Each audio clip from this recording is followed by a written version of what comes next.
Saudara tersangka kasus dugaan fitnah ijazah Presiden ke-7 Jokowi, Roy Suryo CS, dicekal ke luar negeri. Para tersangka dicegah ke luar negeri selama 20 hari ke depan dan dapat diperpanjang hingga 6 bulan ke depan. Pencekalan tersebut dilakukan usai 8 orang resmi menyandang status tersangka. Kabid Humas Polda Metro Jaya, Kombes Budi Hermanto, mengonfirmasi pencekalan ini. Menurutnya, pencekalan berlaku selama 20 hari mulai tanggal 8 sampai 27 November.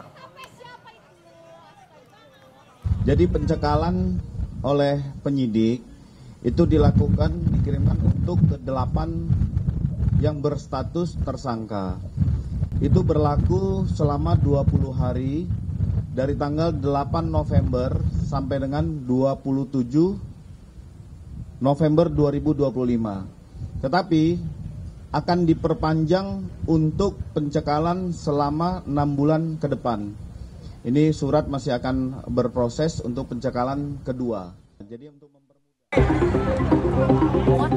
Roy Suryo CS sudah dicekal. Ya tentu semua tersangka dicekal.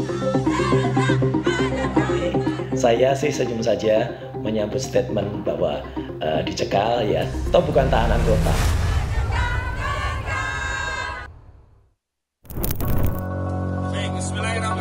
Tak lama setelah Roy Suryo CS mengajukan tambahan saksi ahli dan memohon gelar perkara khusus ke Polda Metro Jaya, beredar kabar jika mantan Menpora ini beserta 7 tersangka lainnya resmi berstatus dicekal ke luar negeri.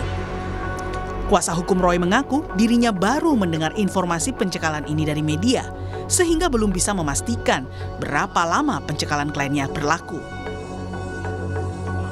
Roy Suryo CS sudah dicekal ke luar negeri, betul Bang? Iya betul. Selama berdasarkan berita yang kita baca ya. Selama berapa lama? Ya selama proses penyidikan ini berlangsung. Ada dikatakan 6 bulan, 8 bulan? Itu yang kami belum tahu informasi secara resmi, hanya kita baca lewat media ya. Bahwa ada pernyataan dari Polda Metro Jaya. Siapa aja Bang? Ya tentu semua tersangka dicekal. Oke, berarti yang 2 klaster ini ya termasuk Mas Roy, Dr. Tifa, Bang Rismon. Betul. Menanggapi status cekal yang dikeluarkan Polda Metro Jaya, Roy mengaku tak mempermasalahkan soal pencekalannya ke luar negeri, sebab status cekal dirinya bukanlah tahanan kota. Ya, saya sih senyum saja ya menjawab adanya statement bahwa kami itu dicekal, ya gitu. Nggak apa-apa, ya toh sudah selesai, udah pulang dari Sydney, Australia, toh bukan tahanan kota. Jadi hanya tahanan yang tidak boleh keluar dari negara. Di sisi lain, relawan Jokowi menyebut pencekalan Roy CS sebagai keputusan yang tepat.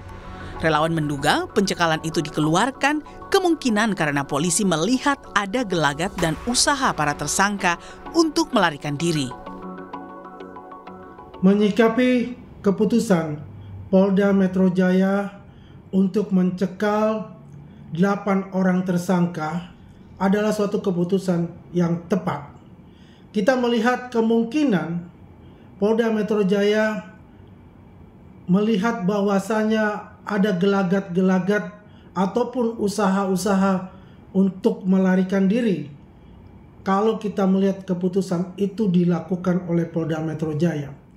Dan kami berharap bahwasanya akan dipercepat pemeriksaan baik 5 tersangka yang belum diperiksa dari klaster 1 maupun juga saksi ahli dan juga saksi meringankan oleh pihak Roy Suryo, Rismon, dan Tifa.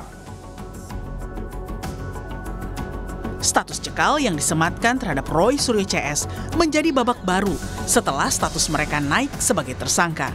Polisi pun memilih hanya menerapkan wajib lapor kepada mereka ketimbang melakukan penahanan. Tim Liputan Kompas TV.